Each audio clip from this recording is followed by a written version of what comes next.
Marco Aurelio, bueno, nominación para el Banco Central del Paraguay, nada menos. ¿Cómo lo tomás en principio? Como un orgullo personal, mucha satisfacción profesional, porque si aprueba el Senado, se me da el voto de confianza, voy a volver a mi casa con mis compañeros y en segundo lugar, la satisfacción viene porque para esta propuesta tengo la confianza de un presidente de la República sumamente comprometido, el presidente sin duda más técnico de la era democrática, del jefe de equipo económico, creo que es el economista más destacado y brillante que tuvo el Paraguay en el último tiempo, sino en su historia, reconocido internacionalmente, el doctor Fernández Baldovino, y el presidente del Banco Central, que tiene unos fines y unos objetivos muy nobles, y que me haya pedido acompañarle en esa tarea es sin duda un motivo de muchísima satisfacción para mí, así como el acompañamiento del asesor jurídico de la presidencia. Bueno, Marco Aurelio, una cosita previa y después entramos en materia directamente. La cosita previa es, esto implica que dejas la Procuraduría, y te lo pregunto porque ya sabes que están diciendo los amigos de la oposición, ¿verdad? Entonces necesito una respuesta de tu parte para aclarar el punto. O sea, te vas al Banco Central, pero no te quedas de procurador. Eso me parece que es evidente, ¿verdad? ¿O no? Claro, es así, no se pueden ocupar los dos cargos al mismo tiempo, eso es evidente. En primer lugar, y en segundo lugar, si es que el Senado lo aprueba, el mandato que está culminando y que haría que yo empiece en funciones recién tendría que tomar posesión el 15 de agosto.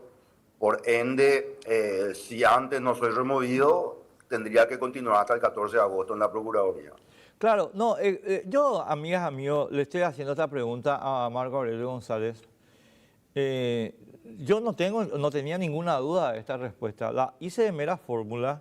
Marco Aurelio, quiero explicarte a vos y a la gente que nos está viendo, porque lamentablemente hay disparateros de la oposición que no se cansan de decir disparates. Y es lamentable, pero obligan a retrotraer el debate a un estadio muy primitivo. Sinceramente lo digo. Pero hay que hacer las preguntas que plantean, porque después te dicen, no, lo que pasa, ¿entendés? Entonces, bueno, hecho, dicho. Ahora vayamos al grano. ¿Me permitís,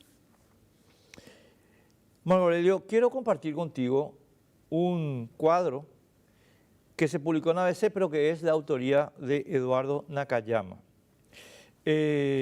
Y que para mí resume el problema en que está sumido el Banco Central del Paraguay. Valeria, es el segundo que te envié. Exactamente, este es. Marco Aurelio, tipo de cambio en 2015, 5.200, hoy 8.000, salario $2.400.000, hoy $2.800, $350. Este para mí es el problema del Banco Central del Paraguay, porque el Banco Central del Paraguay es el único que tiene la responsabilidad de precautelar la estabilidad monetaria y el poder adquisitivo del guaraní y de emitir moneda. Y no lo hizo bien. Yo todavía le voy a dar una luz de crédito, y te digo con mucho respeto al estimado Carlos Carvalho, porque tiene 2 años en funciones, pero está claro que desde 2015 hasta hoy el banco emitió y depauperó el poder adquisitivo, todos los que ganamos en guaraníes, en ese nivel que lo puso Nakayama con relación al mínimo, pero es con relación a todos los salarios. Y esa es una cuestión que hay que corregir. ¿Qué opinas? Mira, que vos sabés, Enrique, yo soy abogado, no soy economista.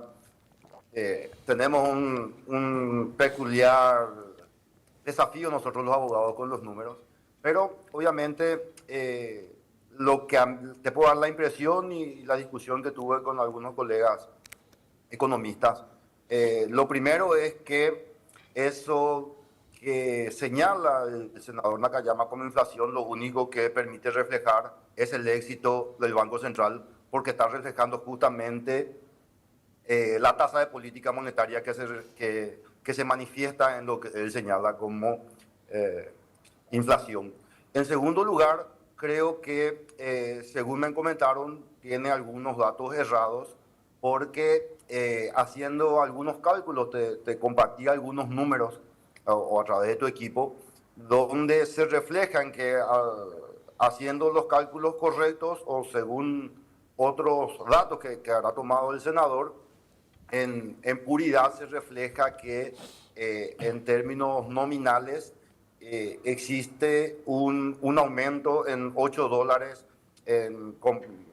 en la determinación del salario mínimo pasando a dólares.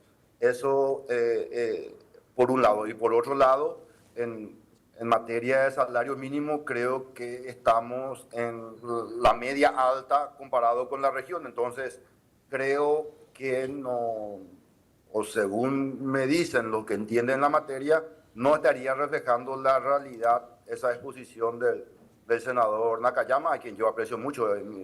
Fue mi compañero de facultad y tengo una relación muy amena y muy sana con él. Dos cositas, Juan Aurelio. La primera es que yo, como vos, no soy economista, pero no le reconozco a nadie en el planeta Tierra el monopolio de la autoridad sobre ninguna materia. Ese criterio de que alguien tiene el monopolio de la autoridad sobre tal o cual materia es corporativismo y no tiene ningún punto de contacto con la democracia. En democracia hablamos todos de todo. Y esto de que no, vos no. Así que el hecho de que seas abogado no te exime ni un milímetro de la responsabilidad de hablar del tema que ahora se va a poner a tu consideración. Digamos, de la responsabilidad que se va a poner bajo tu responsabilidad, bajo tu mando. Ahora, Marco Aurelio, dicho esto, primera cuestión, yo creo que el Banco Central no puede negar, y Eduardo usa en esta materia como un elemento de referencia al salario mínimo, pero no es el salario mínimo.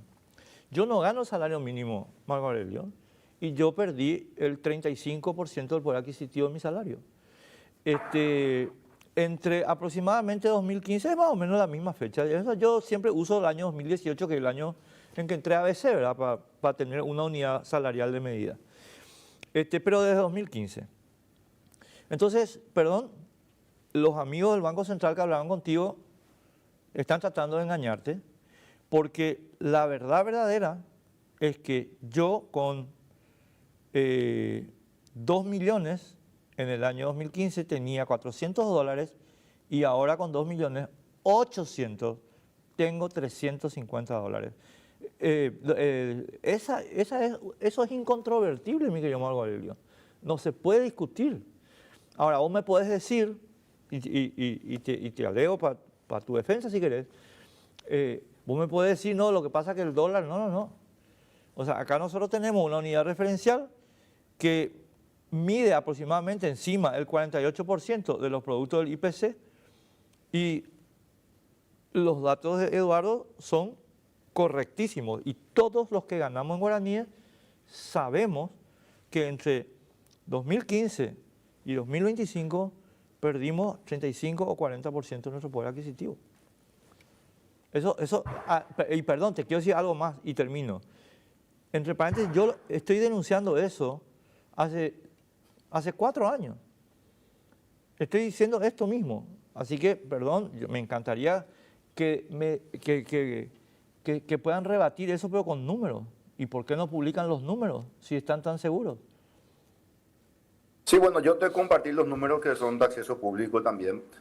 Ahora, lo que vos dijiste antes de hacer este comentario, Enrique, tenés toda la razón. A mí no, el hecho de que no sea economista no me salva de la responsabilidad por las decisiones que se tomen dentro del directorio. Yo voy a estar obligado a entender, pedir las explicaciones y asumir todas las consecuencias que una decisión administrativa conlleva, ¿verdad?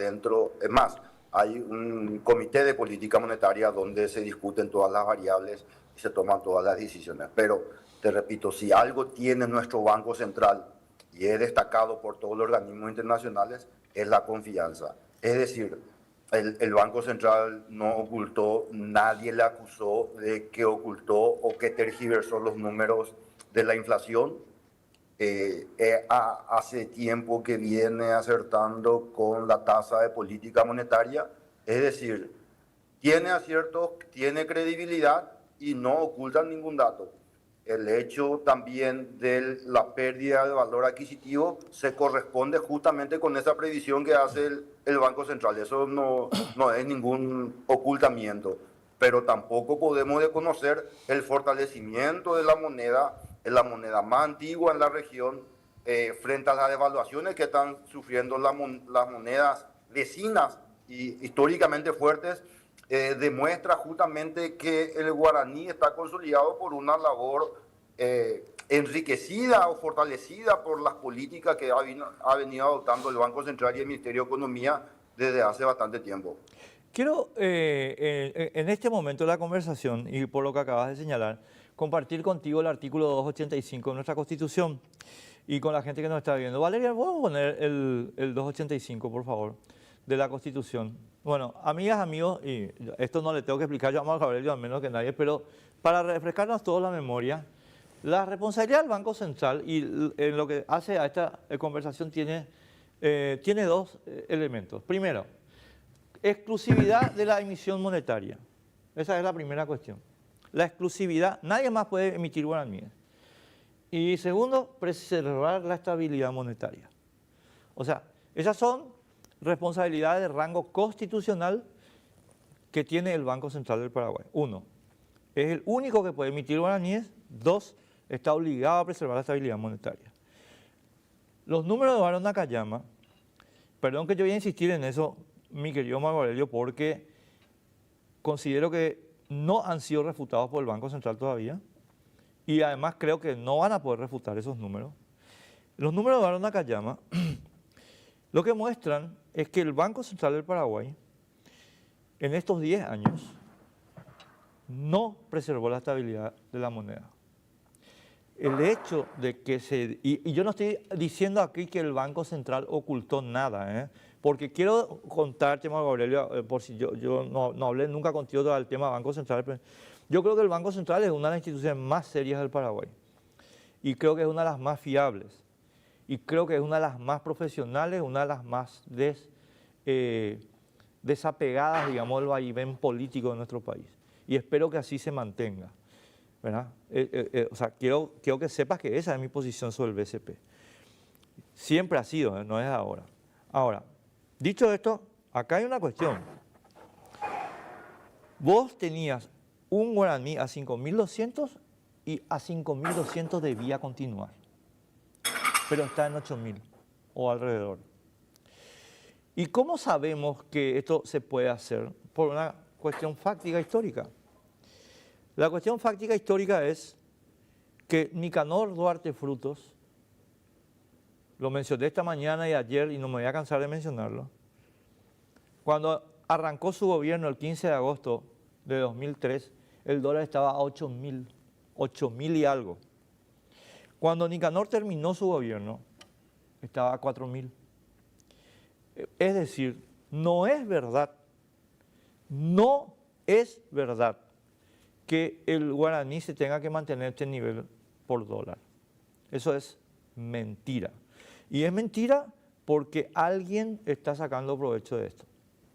Y esa es la cuestión que yo quiero dejar como cuestión a discutir en el proceso de confirmación. Porque, mi querido Marco Aurelio, todos los paraguayos ganamos en guaraníes.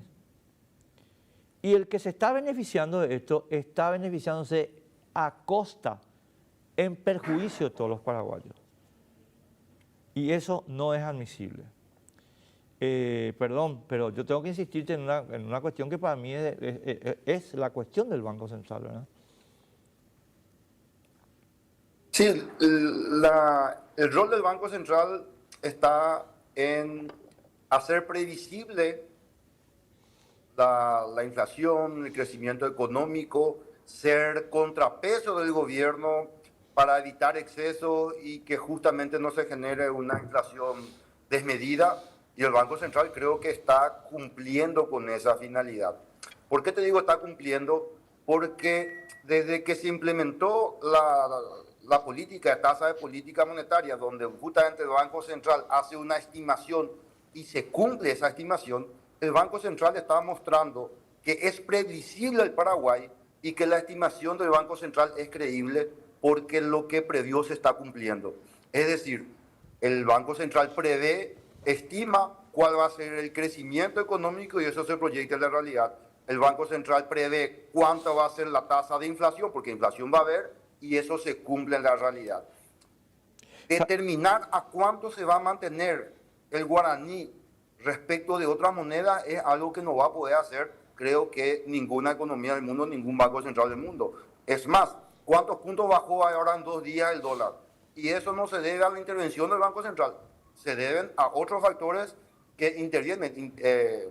Tiene mucho que ver la venta de commodity, el precio en alguna medida del combustible, tiene que ver la política de la Reserva Federal, tiene que ver las exportaciones, las importaciones, tienen que ver muchísimos factores que no dependen de un banco central. Un banco central, no sé si vos recordarás cuando se intentó modificar la Carta Orgánica, algún senador quiso ponerle tope al presupuesto de política monetaria y justamente es la herramienta que tiene el Banco Central para luchar contra estos desequilibrios o cuando encuentra que algunos jugadores están tratando de tergiversar el mercado de cambios.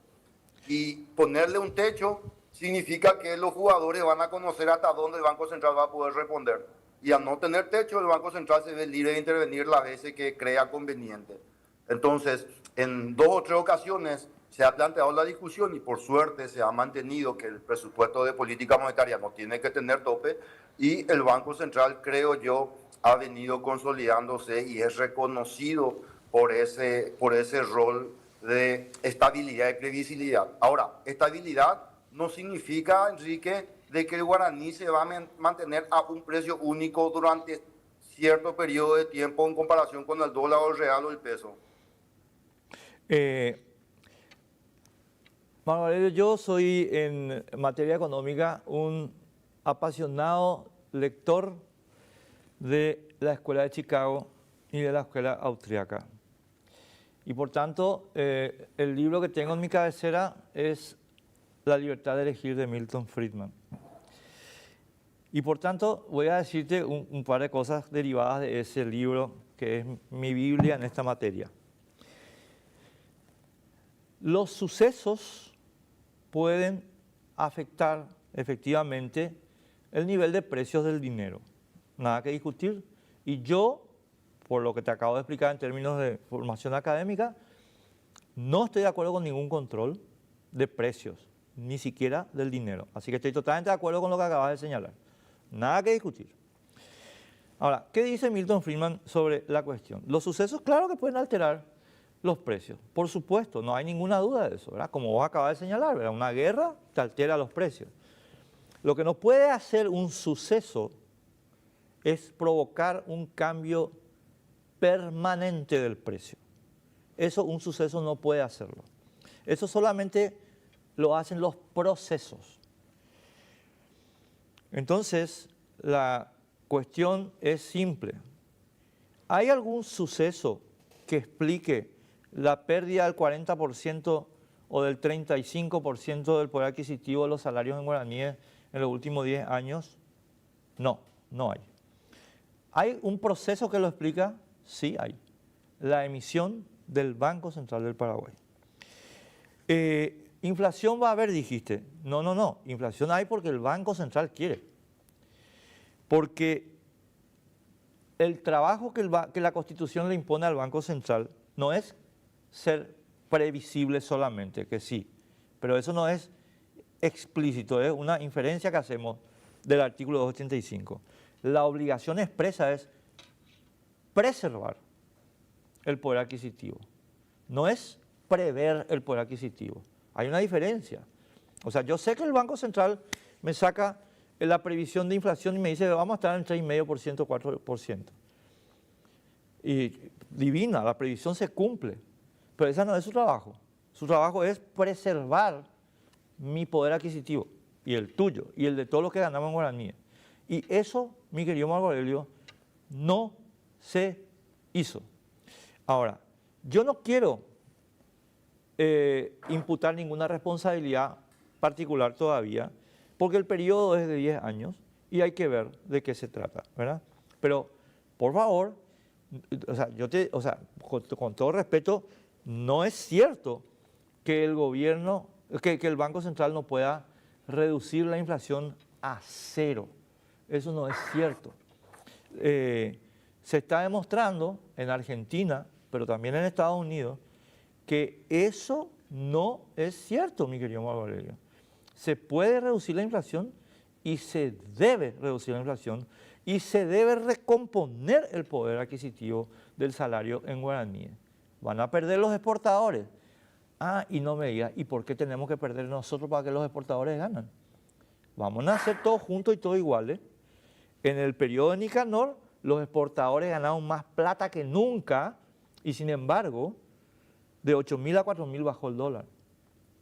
Es decir, la hipótesis de que hay que agregar competitividad a los exportadores con nuestro poder adquisitivo es falsa. Eso es kirchnerismo, peronismo, Argentina. Eso está mal, está equivocado, mi querido Marco Aurelio.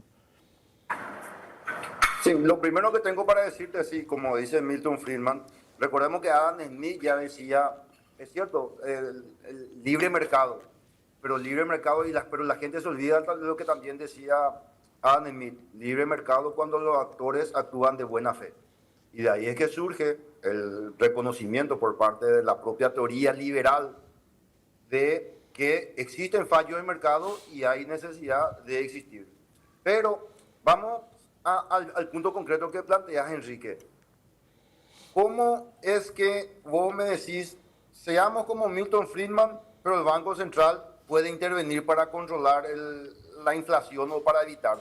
¿Verdad? Es un contrasentido alegarle a Milton Friedman para decirle al Banco Central el que puede actuar allí. No. Pero si vamos a la teoría de que todas las monedas tienen que mantener una estabilidad nominal, por llamarla de alguna manera, en comparación con otras monedas, entonces tendríamos que ningún banco central del mundo cumple su rol.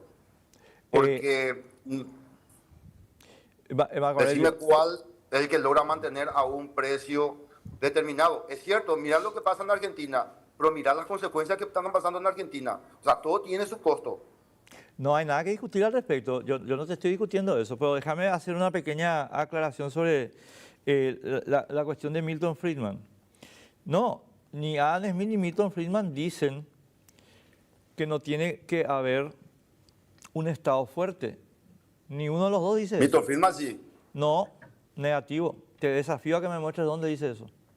Lo que dice... Ya pasa el enlace de YouTube donde dice justamente en la Universidad de Chicago. No, pero es preguntarle a Carlos que es de Chicago.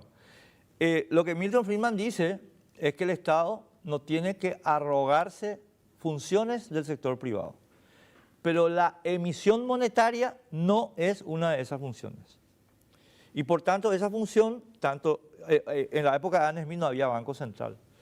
Pero en la época de Milton Friedman sí. Y por tanto, la idea de lo que ellos llaman la Reserva Federal o nuestro Banco Central, no hay nada que discutir, que tiene el monopolio exclusivo. Pero ahí tenés varios modelos, Enrique, porque ahí tenés el modelo de Ecuador o otra economía donde no tienen la posibilidad de intervenir la política monetaria porque usan una moneda extranjera. O tenés el modelo de Europa donde tienen un sistema europeo de bancos centrales, pero así también cada país tiene menor capacidad de responder según su necesidad. Entonces, el modelo que adoptamos nosotros como país, yo no te puedo decir es bueno o malo porque siempre hay que comparar con qué pasaría si tuviésemos otro modelo y eso básicamente no es muy fácil, porque no solamente hay que comparar con otros países, sino con la cultura que existe en otros países, la dinámica propia de cada país y finalmente el resultado que se obtiene. Y si nuestro Banco Central obtiene varios reconocimientos, ha de ser por algo, ¿verdad? No, dos cositas. Es que me obligás a hacer dos consideraciones sobre cada una de las tuyas. Primera, yo reivindico completamente nuestra soberanía monetaria y por lo menos yo voy a defender eso hasta la muerte porque yo no creo que sea saludable ni bueno como sociedad que nosotros enajenemos nuestra soberanía monetaria. Lo que hicieron Ecuador y El Salvador y compañía fue renunciar a la soberanía monetaria alegando su propia incompetencia, es decir, restableció el colonialismo de alguna forma. Yo jamás, nunca, no me interesa. digamos, economía libre y dolarizada en el sentido que cada uno puede comprar la moneda que quiera, sí, soberanía monetaria completa. Número uno. Y número dos, no, el Banco Central Europeo es otra experiencia porque Europa está construyendo un Estado unificado. Y el primer paso de ese Estado unificado era el Banco Central Europeo. Pero ese no es el proceso nuestro. O sea, el Banco Central Europeo va a funcionar dentro de 15 años si la Unión Europea termina consolidándose como una federación, como nuestro Banco Central. Es decir, ellos van a terminar como nosotros, no nosotros como ellos. Ahora, dicho esto, mi querido Marco Aurelio, la cuestión es simple. El Banco Central produce una mercancía que se llama dinero guaraníes. Y el Banco Central está produciendo más guaraníes de los que el Producto Interior Bruto necesita. Y la diferencia entre la necesidad y la producción es el deterioro del poder adquisitivo. Ahora vamos a hablar claro, vamos a hablar con todos los nombres y todos los apellidos. ¿Quién se beneficia de este esquema de 40% de pérdida del poder adquisitivo en 10 años?